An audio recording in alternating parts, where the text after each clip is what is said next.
1947 में हुआ था वही दृश्य तो आज बांग्लादेश के अंदर हम सबको देखने को मिल रहा।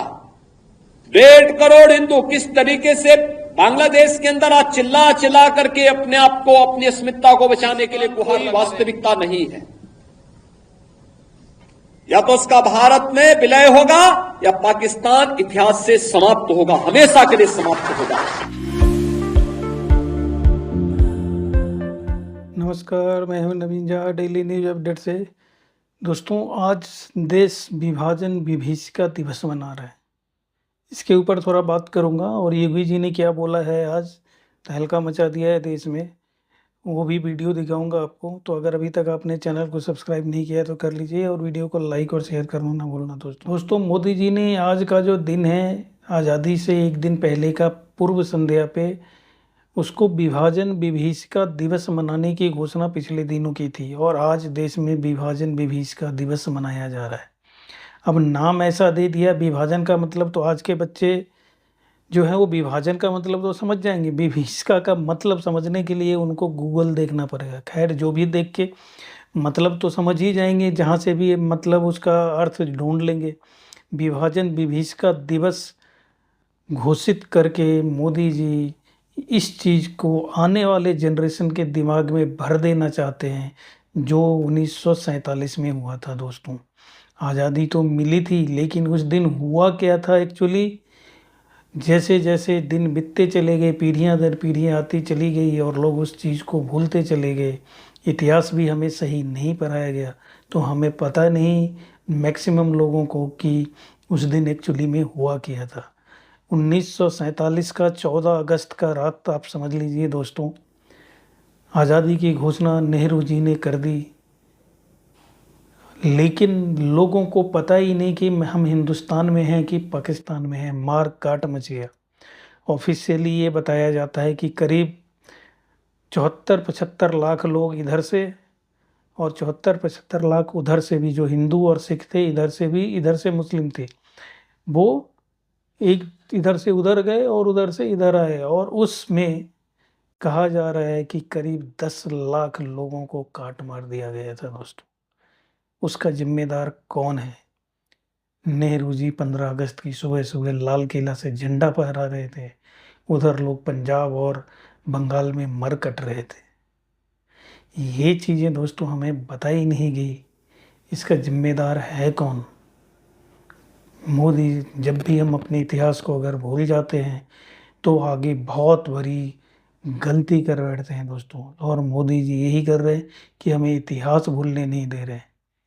आने वाली पीढ़ी को ये पता होना चाहिए कि अभी हमें भी नहीं पता था, बहुत सारी चीज़ें ऐसी हैं जो 2014 के बाद हमें पता चल रही है। दोस्तों, इतिहास गलत पढ़ाया गया और बहुत सारी चीज़ें जो पहले बोली नहीं जा सकती थी सरकार के डर से, अब लोग खुल के बोल रहे हैं, तो हम उसका फैक्ट चेक करके फिर जान सकते हैं कि एक्चुअली में देश में हो क्या रहा था। स्वतंत्रता आंदोलन में क्या हुआ, उसके बाद क्या हुआ, कांग्रेसियों ने इतने साल तक शासन में रहने के बाद क्या क्या किया देश के साथ, कि देश 1947 में जिस मोड़ पे खड़ा था उस मोड़ पे फिर भी आज हम कुछ हद तक खड़े हो चुके हैं। दोस्तों, इस विभाजन विभीषिका के दिन पे योगी जी ने एक प्रोग्राम में जो भाषण दिया है वो पूरा वायरल हो रहा है सोशल मीडिया में। दोस्तों, अगर आपने नहीं देखा तो आप समझ लीजिए बहुत सारी चीज़ें आपने मिस कर दी है। आप पहले योगी जी का ये भाषण सुनिए, पूरा भाषण तो लंबा है तो वो मैं दिखाऊंगा ही नहीं, लेकिन जो इसका इम्पोर्टेंट पार्ट है वो मैं दिखा रहा हूँ, वो आप देखिए, फिर मैं लास्ट में कनेक्ट करूँगा। 1947 में हुआ था वही दृश्य तो आज बांग्लादेश के अंदर हम सबको देखने को मिल रहा। 1.5 करोड़ हिंदू किस तरीके से बांग्लादेश के अंदर आज चिल्ला चिल्ला करके अपने आप को, अपनी अस्मिता को बचाने के लिए गुहार लगा रहे हैं और दुनिया के मुंह सिले हुए कथित सेकुलरिस्ट भारत के अंदर भी इनके मुंह सिले हुए एक भी शब्द इनका नहीं निकल रहा है,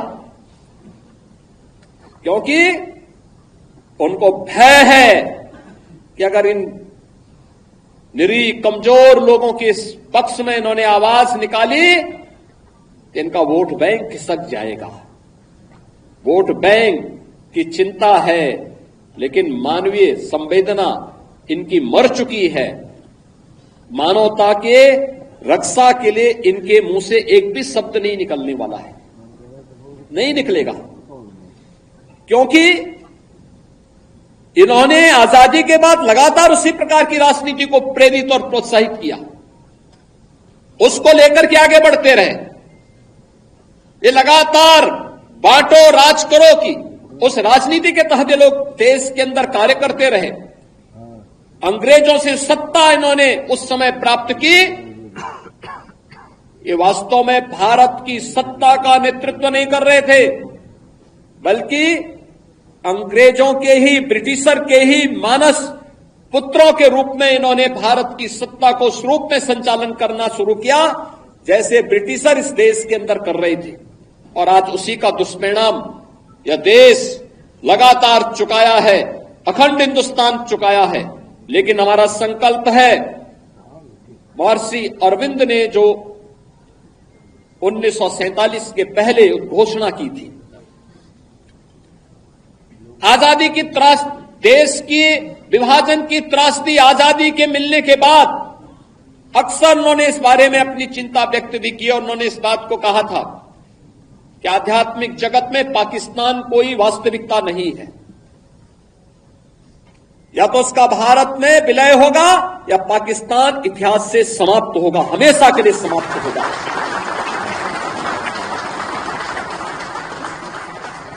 क्योंकि आध्यात्मिक जगत में जब जिसका कोई वास्तविक अस्तित्व नहीं है उसको नष्ट ही होना है,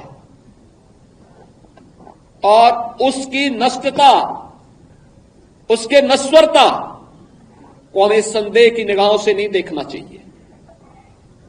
हमें मानना चाहिए ये होगा, लेकिन इसके लिए हमें भी तैयार होना होगा, हमें भी अपने आप को तैयार करना होगा। या तो भारत में मिल जाएगा या उसका हम नामो निशान मिटा देंगे, ऐसा कहने वाला हिंदुस्तान में आज की डेट में एक ही नेता है, वो उसका नाम है योगी आदित्यनाथ। मोदी, अमित शाह भी ये नहीं कह पा रहे। योगी जी जो हैं वो पूरे हिंदुत्व के रास्ते पे हैं, सिर्फ कुर्सी रहे या जाए। वो पिछले दिनों ये भी कहते हैं कि मैं यहाँ नौकरी करने के लिए नहीं आया हूँ। दोस्तों, जो सच्चा देशभक्त, सच्चा सनातनी और सनातन की रक्षा करने वाला कोई है तो उसका नाम है योगी आदित्यनाथ है। दोस्तों, योगी आदित्यनाथ जब भी कुछ ऐसा बोलते हैं, हम आपके लिए उसका संकलन बना के लेके आएंगे आगे एक एक करके। तो अगर अभी तक आपने चैनल को सब्सक्राइब नहीं किया है तो कर लीजिए, ताकि योगी जी का भाषण आपको हमेशा मिलता रहे दोस्तों। और वीडियो को लाइक और शेयर करना ना भूलना। धन्यवाद।